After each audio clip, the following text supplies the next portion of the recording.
Nah, Saudara, untuk membahas lebih lanjut mengenai mitigasi risiko pemilu 2024, sudah bersama saya saat ini ada Ibu Nita Savitri, anggota Panwas TPS 2019. Beliau merupakan petugas yang sempat dirawat intensif karena kelelahan. Selamat pagi, Ibu Nita. Selamat pagi, Mbak Gita. Apa kabar, Ibu? Alhamdulillah sehat. Ibu, pertanyaanku adalah, sebetulnya awal ketertarikan Ibu ini untuk tertarik menjadi petugas dalam gelaran pemilu di 2019 itu apa, Bu Nita? Ya, merasa terpanggil aja gitu, kayak cari pengalaman juga, Mbak. Kalau dulu kan petugas TPS, terus ada tawaran Panwas, gitu, terus saya terima. Terus apa yang menjadi tugas Anda ketika itu saat menjadi pengawas di TPS, Bu Nita? Ya, mengawasi kondisi TPS, misalnya kalau ada komplain, atau kalau ada kesalahan apa, gitu. Ya, terus ada misalnya ada lansia, atau ada yang butuh kita ya ikut sama petugas TPS mengawasi, gitu.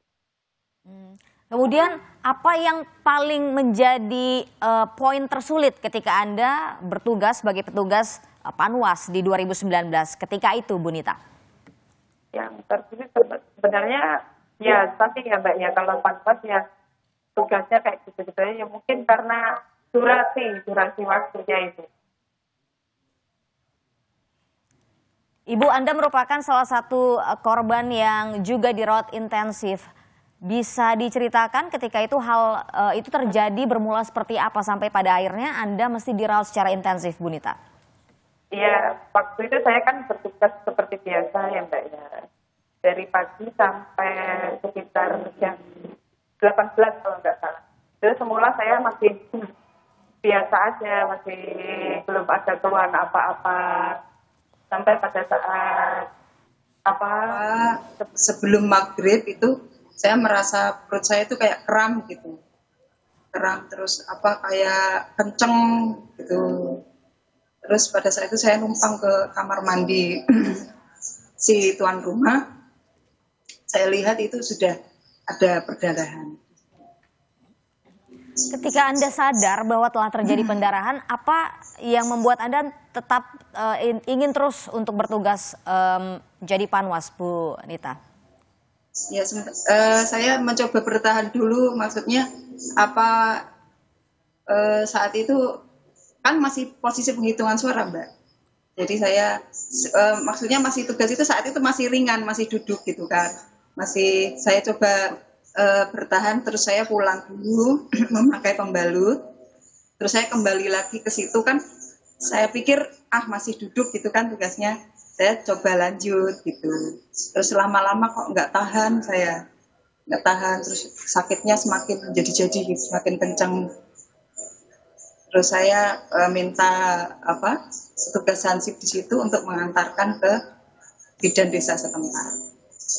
Baik, Bu Nita, kita tahan dulu sejenak, Saudara. Kita sekarang menuju visual yang Anda saksikan saat ini. Ini adalah visual di kediaman Anies Baswedan, calon presiden dari nomor urut 1.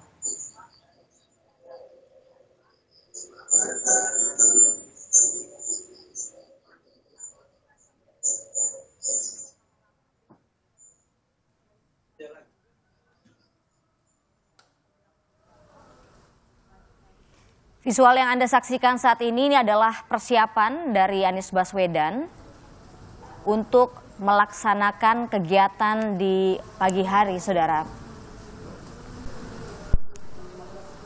Nanti kita akan perbarui informasi terkini dari sana, tapi kita kembali dulu ke Ibu Nita Savitri. Ibu, kita lanjutkan cerita kita tadi, Ibu. Ibu, tadi kan Anda bercerita bahwa sempat melanjutkan meski Anda sakit, sempat balik ke rumah dulu ya, begitu, untuk mengambil pembalut begitu. Terus kemudian Anda tidak tahan lagi, jadi pada saat proses penghitungan itu tidak sampai selesai, Anda sudah dibawa ke rumah sakit ketika itu ya, Bu? Belum, pada saat itu cuma di klinik desa setempat gitu. Terus disarankan oleh bidannya coba bed rest dulu gitu. Bed rest di rumah sekitaran sehari. Baru sore itu saya Kamis sore kalau nggak salah ya. Kan Rabu itu pemilihan suara pemilu. Terus jadi Kamis sorenya saya baru dibawa ke rumah sakit. Kenapa pada saat itu tidak langsung saja dibawa ke rumah sakit, Ibu?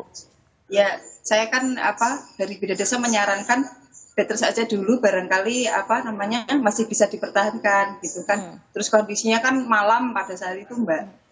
Jadi nunggu besoknya dulu.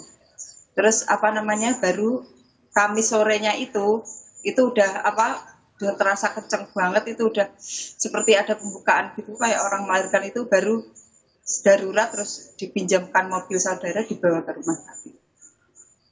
Oke, Ibu, pada pemilu tahun ini suami Ibu ternyata juga bertugas sebagai petugas KPPS. Itu apa yang jadi pertimbangan suami Ibu untuk mendaftar sebagai petugas KPPS, Bu Nita?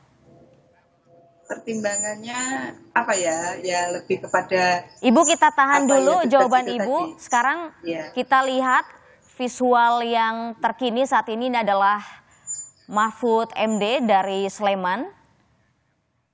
Ini adalah kediaman Mahfud MD, ia keluar dari kediaman bersama sang istri. Lampu.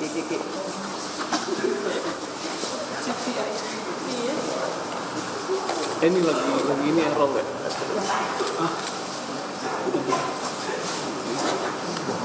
Mahfud MD saat ini sedang masuk ke tempat ibadah untuk melaksanakan salat begitu, yang lokasinya tidak jauh berada dari kediaman Mahfud MD.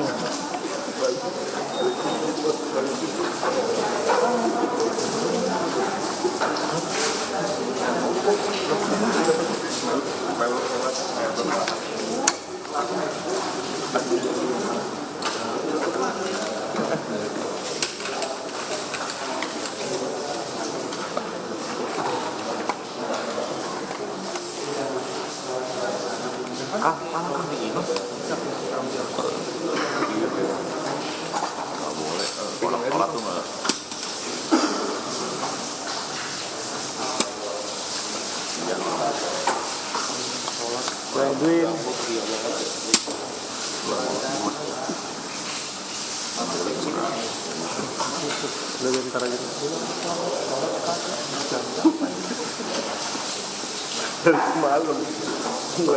Dari informasi yang kami terima saudara, bahwa nanti setelah Mahfud MD selesai melaksanakan sholat subuh berjamaah di masjid kompleks kediamannya saat ini, ia akan berkenan untuk melaksanakan doorstop atau konferensi pers. Situ Anda juga lihat bahwa rekan-rekan media sedang melakukan peliputan saat ini di sana.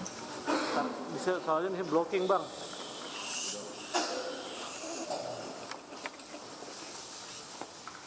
Kalau saat ini visual yang Anda saksikan ini adalah kediaman Anies Baswedan. Beberapa orang nampak di sana, saudara. Kita akan lihat beberapa saat lagi Anies Baswedan akan segera keluar untuk melakukan sholat subuh.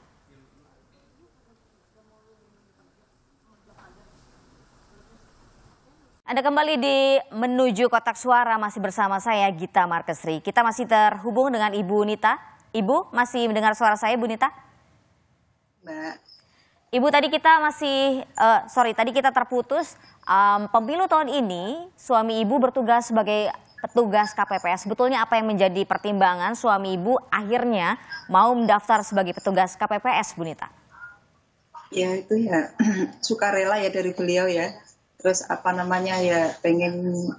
pengen bertugas aja gitu. Terus saya jabarkan kan kalau tugas itu sekarang pemilunya nggak seperti tahun lalu ya, 2019 seperti ini, terus dia bilang sanggup ya monggo gitu. Tapi sebelumnya kan saya udah bilang dulu, udah menyampaikan ke beliaunya. Baik, terima kasih banyak Ibu Nita telah bergabung bersama kami di Menuju Kotak Suara. Semoga suami ibu bertugas pada tahun ini bisa berjalan lancar, tidak ada kendala. Terima kasih Ibu Nita. Selamat pagi.